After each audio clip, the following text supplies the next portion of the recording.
Bien a todos, muy buenos días. Estamos en materiales cerámicos, ciencia de los materiales. Vamos ahora a desarrollar una serie de conceptos relacionados exclusivamente al tratamiento de materiales cerámicos. Ojo, el estudio de materiales cerámicos es bastante amplio.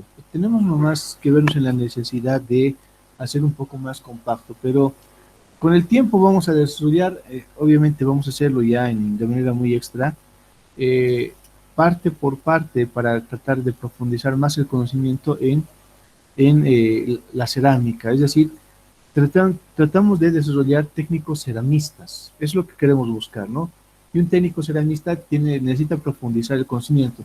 Sin embargo, el día de hoy vamos a hacer un resumen de todo lo que viene a ser cerámica, tocando los aspectos más relevantes, más importantes del estudio de este material, ¿no? A ver, iniciamos entonces.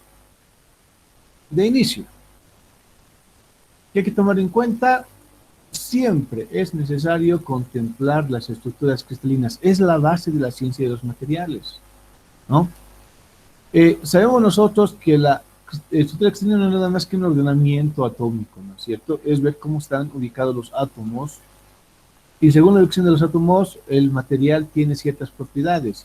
Este que estamos observando acá con colores azulitos y naranjas es la estructura FCC, Phase Curve Center. Es una estructura característica de los buenos conductores. Esta es la forma cristalina del el cobre, también del oro, etcétera, ¿no? Es así como se van formando las celdas cristalinas, el ordenamiento atómico de estas estructuras. Ese es un dato importante para todos, por si acaso, ¿no? Pero estos son los metales. En la cerámica, el ordenamiento atómico es muy particular. Recuerden que los materiales cerámicos se caracterizan sobre todo por tener alta presencia de aluminosilicatos, es decir, aluminio, sílice y oxígeno. Generalmente es sílice y oxígeno. Entonces aquí vamos a insertar un cuadrito de texto, ¿ya? Y vamos a decir de que clave es esto, ¿no? Tenemos CO2, la sílice. Y la sílice, nosotros como metalurgistas también sabemos que está presente en la arena, ¿no? En la arena que se emplea para fundición. Esta es la estructura cristalina base de la sílice, ¿no? Y hay que tomar muy en cuenta esa estructura, porque es esta estructura la que le da las propiedades a la cerámica, las propiedades más comunes, las más resaltantes, obviamente, es que es un muy buen cuerpo refractario. No va a transmitir el calor como pasa en el caso de metales, ¿no?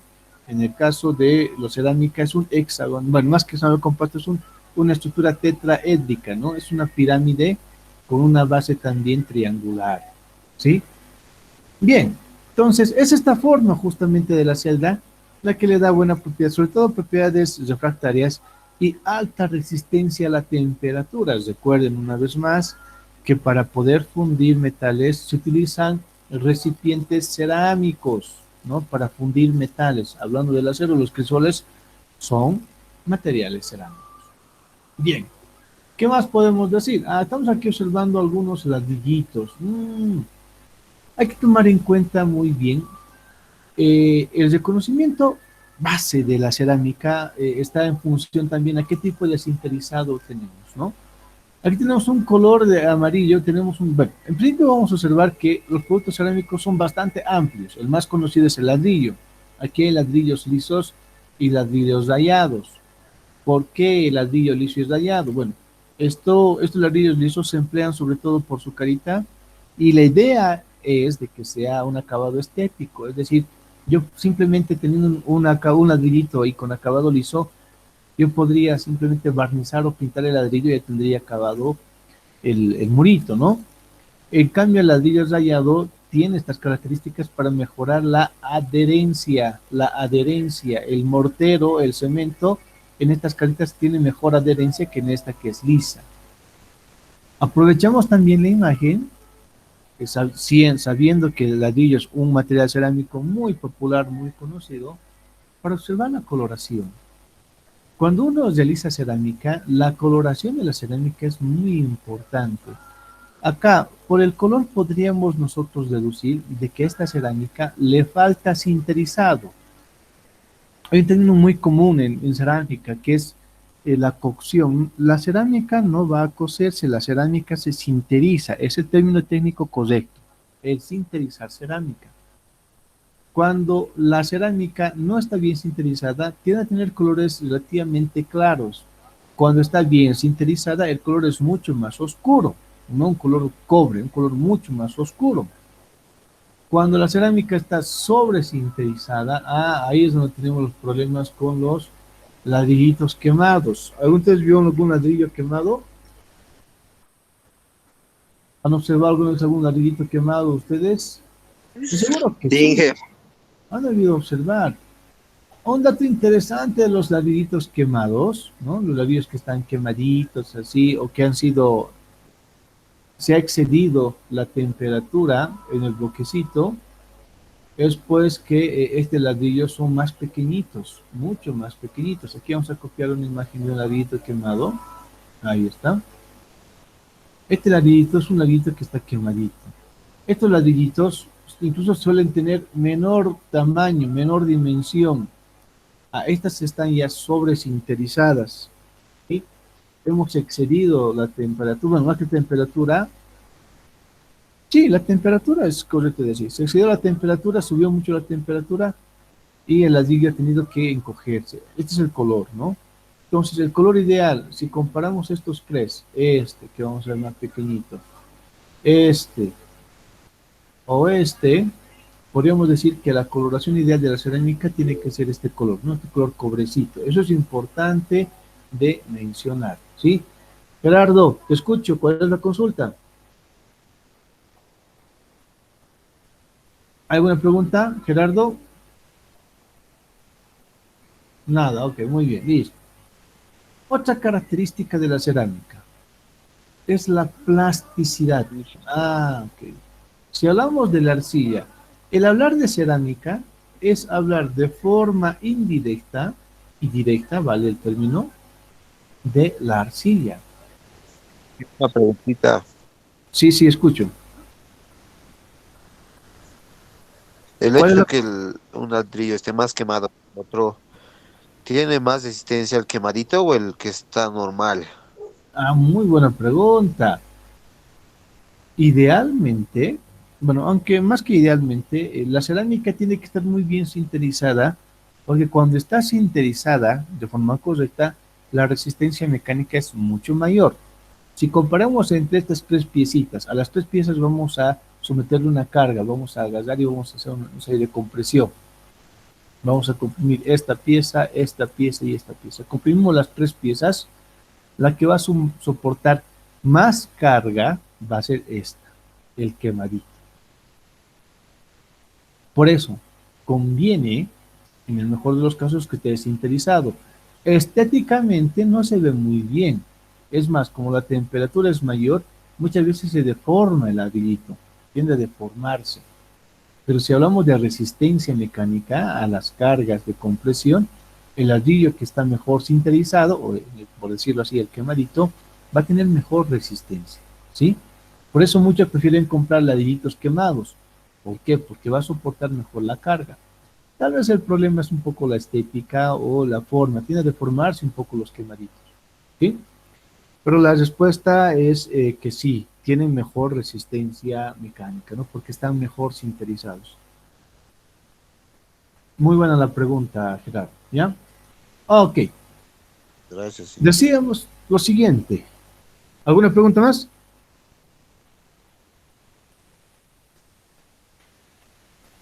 Nada. Ok, muy bien. Hablar de cerámica es hablar directamente de la arcilla. La arcilla es el componente básica en la cerámica. Si yo quiero ser un buen ceramista, lo que tengo que hacer es estudiar a profundidad los diferentes tipos de arcillas que existen, ¿no? ¿Por qué? Porque la arcilla es un cuerpo altamente moldeable y esa moldeabilidad se conoce como plasticidad, ¿no? ¿Qué es la plasticidad? Es la propiedad de un material de ser moldeado o trabajado para cambiar su forma, ¿no? Aquí tenemos tres tipos de arcillas. Esta imagen vamos un poquito a ampliarla, esta. Le vamos acá, muy bien a este costadito.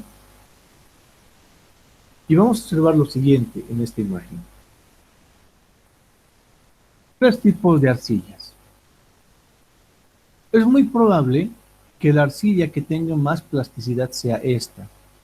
Porque miren, suponiendo que los tres han sido sometidas al mismo porcentaje de humedad y al mismo tratamiento, si hacemos un arquito y los tres comparamos, podríamos decir que esta arcilla roja es mucho más plástica que esta arcilla blanca o esta arcilla grisácea.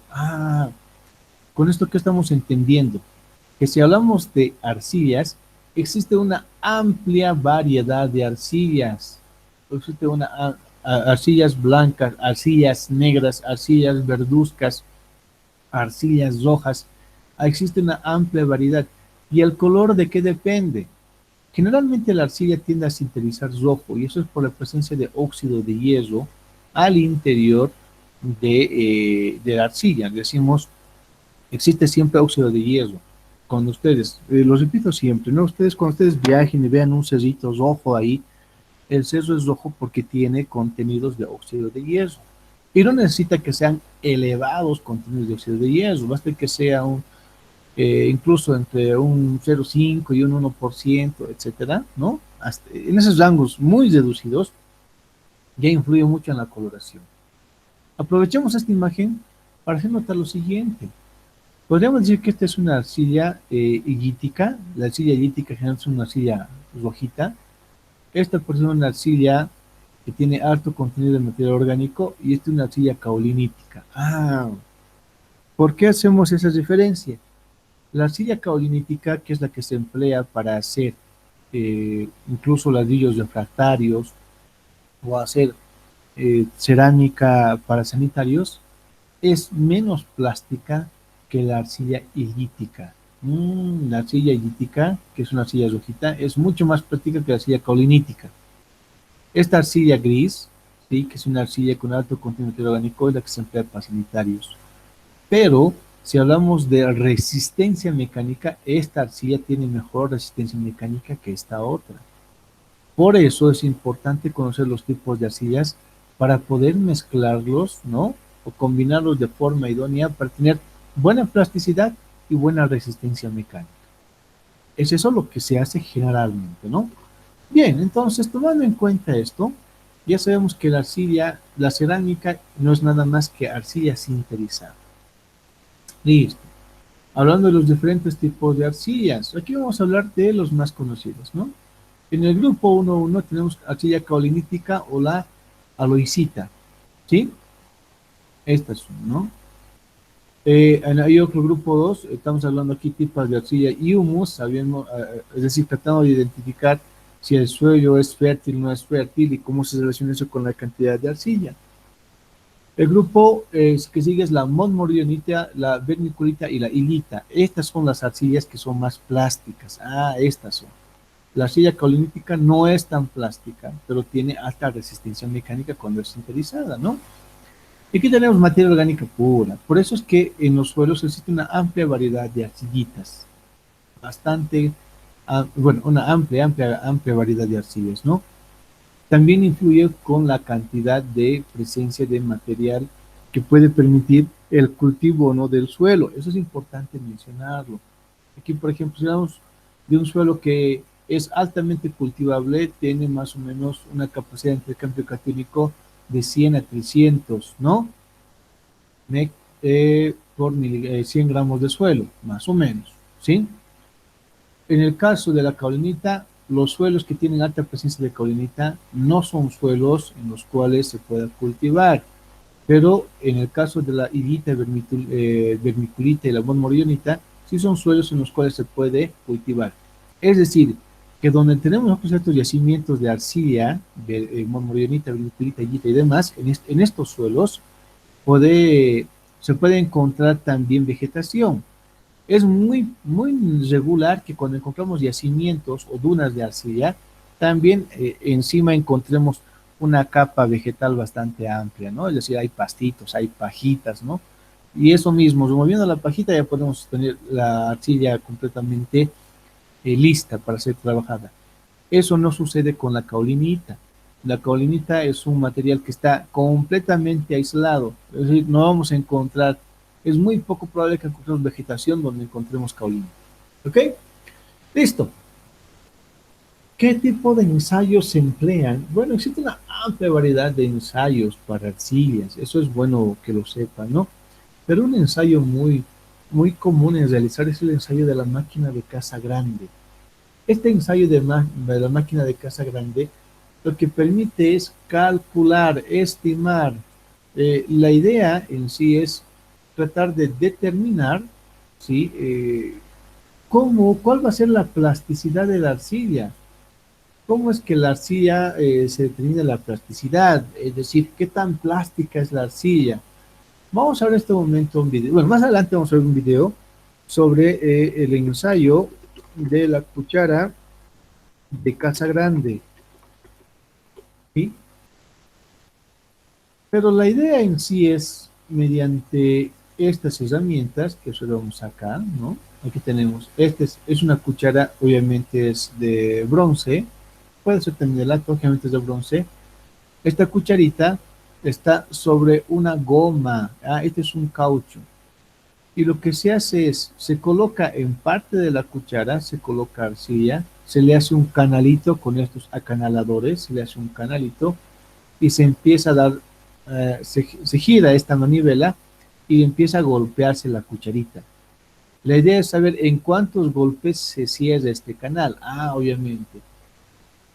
Mayor cantidad de golpes nos indica cierto tipo de plasticidad. Menor cantidad de golpes, otro tipo de plasticidad. Es eso lo que estamos buscando. Y esto se emplea incluso para análisis de suelos. Cuando hablamos de construcción, es un ensayo muy común para realizar en suelos, ¿no? Eso hay que tomarlo muy en cuenta. Con este ensayo encontramos el límite líquido y el límite plástico. ¿Cuál es el límite líquido del suelo arcilloso o cuál es el límite plástico del suelo arcilloso? Eso es lo que se encuentra. Vamos a ver un video un poquito más adelante. Bien, clasificación de la arcilla. Existe una amplia variedad de diferentes formas de clasificar la arcilla. Vamos a utilizar una de las más convincentes. Podríamos clasificar la arcilla exclusivamente por el tipo de arcilla, como hemos visto acá, ¿no? Ya sabemos que hay arcilla caolinítica, basítica, marmolinítica, etcétera. Esta es una forma de clasificar las arcillas. Pero si clasificamos la cerámica, que es arcilla ya tratada, ya sinterizada, podemos encontrar cerámica roja, cerámica esmaltada, cerámica técnica. Es una forma de clasificar mucho más conveniente, ¿no? Repito, existen muchas formas de clasificar cerámica. Es más, dentro de esta clasificación podría encontrar qué es grés, qué es porcelana, etcétera. Pero para no complicar mucho el estudio, vamos a tomar en cuenta cerámica roja como aquella cerámica que no necesita un recubrimiento de esmalte, sino dejamos que la arcilla se interice sin ningún tipo de capa protectoras, ¿no? En este tipo de productos de cerámica roja tenemos la amplia variedad de ladrillos. La elaboración de ladrillos pertenece a la cerámica roja. Las tejas pertenecen a la cerámica roja. Cualquier producto que sea de arcilla sinterizada, que es cerámica, pero no tenga ningún tipo de protección o una protección simplemente con un pequeño barniz nada más, se conoce como cerámica roja. La cerámica esmaltada, ya ahí en este grupo ya podemos hablar de los sanitarios, ¿no? Ahí están los sanitarios, los lavamanos y todos los utensilios que se utilizan en los baños son cerámica esmaltada. Los platitos también forman parte de la cerámica esmaltada. Las baldosas, esos azulejos que tienen un cuerpito rojo y se ve claramente el esmalte, esa es cerámica esmaltada, ¿no? Dentro del grupo de la cerámica esmaltada también están los porcelanatos. ¿Cuál es la diferencia entre un porcelanato y una baldosa? Esto para que quede clarito. Si hablamos de un porcelanato, el porcelanato que tiene más o menos esta característica, vamos a ver una imagen de un porcelanato. Bueno, es así más o menos como queda el porcelanato. De seguro muchos de ustedes ya han visto. Ahí está, vamos a ver. Tiene un acabado muy, muy especial, ¿no? Muy prolijo el acabado del porcelanato. Este es un porcelanato. Y vamos a ver una baldosa cerámica. Baldosa cerámica. La baldosa cerámica es de esta naturaleza. ¿Sí? Ahora, si vemos la imagen, aquí está. La baldosita que es esta. ¿Cuál es la diferencia entre la baldosa cerámica y el porcelanato? La diferencia está única y exclusivamente en la pasta. Mm, En las baldosas, la pasta base, el bizcocho, que es como se conoce, es de arcilla. Y a la arcilla se le pone en la capa superior una película que es el esmalte. Ah, muy bien. Esa es la baldosa. Es decir, tiene dos cuerpos. Un cuerpo que es exclusivamente arcilla y la parte superior que es el esmalte. En cambio, en el porcelanato, gran parte del cuerpo es una mezcla que se puede utilizar para hacer sanitarios. Es decir, si aquí el cuerpo base es arcilla, aquí ya no es solamente arcilla, aquí es una mezcla de arcilla con caolín, con feldespatos, con talcos, ¿no? Es una pasta mucho más elaborada y obviamente esta pasta va a tener mejor resistencia mecánica que este cuerpo, ¿sí? Que este cuerpo, ¿ok?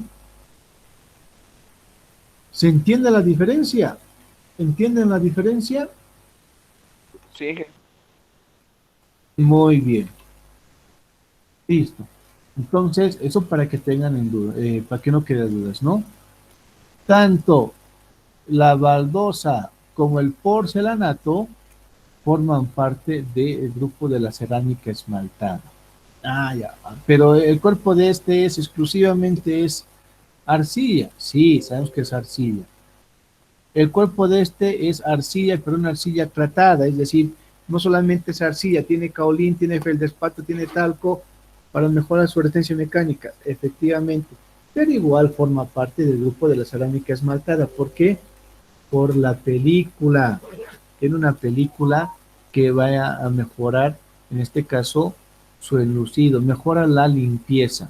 Esa es una característica clave entre cerámica roja y cerámica esmaltada, tiene que ver exclusivamente con la carita. Ah, ya. En la cerámica roja la cara es altamente porosa. En la cerámica esmaltada, esta película va a sellar los poros. Por eso mejora de manera muy importante vamos a decir, esta propiedad de basera. Es más fácil, por eso se emplea sanitarios esmaltados. Antes se empleaban sanitarios incluso de cemento. ¿Cuál era el problema? Es la porosidad. Si el cuerpo es poroso, todos los agentes, en este caso bacterias y demás, se alojan en los poros. Por eso conviene de que tenga una película de esmalte muy importante, sobre todo aquellos que necesitamos que sean bastante limpios y prolijos, ¿no? Hay que tomar muy en cuenta eso. Listo, y el último grupo es la cerámica técnica, que es una cerámica muy especial. En esta cerámica, aquí tenemos la cerámica propia para realizar la fundición. Los crisoles forman parte de la cerámica técnica. Elementos dieléctricos, ¿no? O vamos a decir que se emplean para el área de la electricidad, para evitar también el flujo de energía eléctrica, también se emplean como, se conoce como cerámica técnica. Elementos que se emplean para sinterizar cerámica, ya sean mesones de cerámica al interior del horno, también se conoce como cerámica técnica. ¿Sí? Entonces, en resumen, la cerámica roja podemos encontrar tejas, ladrillos, azulejos, ¿no es cierto? Azulejos sin esmalte, por si acaso, ¿no? Es bastante porosa, micro y mesoporosa. La cerámica esmaltada, ahí tenemos los azulejos esmaltados, ahí está el porcelanato, tenemos los sanitarios y se caracteriza por una película en la parte superior que va a sellar por completo los poros, ¿no? Eso es lo que queremos. Y en la cerámica técnica, ahí están los ladrillos refractarios, están los crisoles, los componentes eléctricos, etcétera, etcétera, etcétera, ¿no? Entonces, ustedes pueden saber que es un mundo muy, muy amplio. Lo que queremos hacer aquí es simplemente un resumen. para que ustedes, con el conocimiento que van a adquirir acá, y vamos a ver en taller también, puedan, eh, si el tiempo así lo permite, ustedes puedan hacer incluso prácticas industriales en plantas de cerámica. Les repito, ¿no? Les decía, no teníamos técnicos formados en esta área. Muchas de las plantas cerámicas no tienen técnicos superiores que conozcan de este tema. Ok, hablaremos entonces de forma rápida del procesamiento de la cerámica. Aquí observamos la cerámica roja, no tiene ningún tipo de esmalte, es así. Y para la cerámica roja, a diferencia de la cerámica esmaltada, dijimos, ¿no? Las películas de esmalte. Es decir, aquí hay dos capitas para que se entienda bien. Vamos a insertar aquí una imagen. Ok, listo. Aquí tendremos dos cuerpos. Este cuerpo se conoce como el bizcocho. Cuando hablamos de la baldosa cerámica, este es el bizcochito. ¿Ya? Se conoce como bizcocho a este cuerpo. Muy bien, esto va a ser la cerámica. Estamos hablando ahorita de un azulejito. ¿De cuál azulejo, ingeniero? Este que hemos revisado, este que hemos visto, o este mismo, es lo que ahorita estamos tratando de explicar, ¿no? Ahí está, este es el azulejo. Listo, en ese azulejo, el cuerpo es un bizcocho. Y sobre ese bizcocho se va a depositar, ¿qué? Una capa de esmalte. Ah, ya, muy bien. Pero el esmalte le vamos a poner un color diferente para que se vea mejor. Vamos a poner un esmalte para que sea más visible, ya, un clarito. Listo, ahí está. Este es el esmalte. Este es el bizcocho y este es el esmalte. ¿Sí? Estamos cubriendo. Este cuerpo rojo es muy poroso. El esmalte sella por completo la porosidad en la superficie, ¿no? Obviamente se emplea esta técnica para una serie de trabajos en cerámica artesanal que tiene un alto valor. Si está muy bien hecho, esto está muy bien cotizado en el mercado. Uno puede vender su cerámica. Cuando la cerámica también es muy rústica, incluso lo dan a precios demasiado baratos, ¿no? Eso también pasa en el mercadito. Pero es un campo de aplicación bastante amplio, ¿no? Es interesante ese tema. Bien, y la cerámica técnica aquí, como hemos visto, es esta cerámica, ¿no? Hemos visto estos cuerpitos para aislar paneles, que se emplean en los mismos hornos rotatorios, bueno, hornos de rolos, para uso cerámico, etcétera, ¿no? Y aquí tenemos componentes de LED. Ahí está. Transformación. ¿Cómo se procesa la cerámica? Lo decimos de forma rápida. Tenemos procesos de la siguiente manera: extrusado, prensado y colado. Son las tres formas de procesar cerámica: por extrusado, por prensado y por colado. Cuando hemos visto procesamiento de metales, teníamos laminado, teníamos también embutido, teníamos etcétera, etcétera, ¿no es cierto? Había una amplia variedad de procesos en materiales cerámicos. En la cerámica, que es uno de los materiales más antiguos y de los primeros en ser procesados, los procesos claves son los siguientes: extrusado, prensado y colado. ¿Sí? Si hablamos de procesos industriales, generalmente estos tres procesos tienen procesos en común, que es el destezonado, el amasado, el secado, el sinterizado y el control de calidad. Todos estos tres procesos tienen estos pasos en común. Destezonado, que es descruzar los tesones. La arcilla, cuando está en estado natural, son piedras incluso bastante duras. No se pueden disgregar fácilmente, entonces hay que destezonar. Hay que hacerlo en terrenos más pequeñitos. Esto se puede hacer en pequeñas chancadoras, se puede hacer eso, ¿no? El amasado, dependiendo mucho de qué tipo de proceso es, involucra un porcentaje de humedad específico. Todos los procesos, ya sea extrusado, prensado o colado, tienen que estar secados. Y el secado depende mucho de la corriente de aire que va a circular en la pieza. Eso es clave. Depende mucho de la corriente de aire. ¿Sí? Y en secado hay dos tipos de secados: el natural, ¿no? Y el artificial. Secado natural es que dejamos la pieza al medio ambiente y se queda ahí unos 15 a 20 días, esperando a que seque correctamente. Si hablamos de un secado artificial, necesitamos usar secaderos, ¿no? Secaderos. Y los secaderos ya son industriales y demás. Sinterizado, que requiere de un horno especial y el control de calidad, ¿verdad? Bien, Ok, ahora vamos a hablar del tipo de hornos. Hasta aquí, dudas, preguntas, consultas. ¿Todo claro?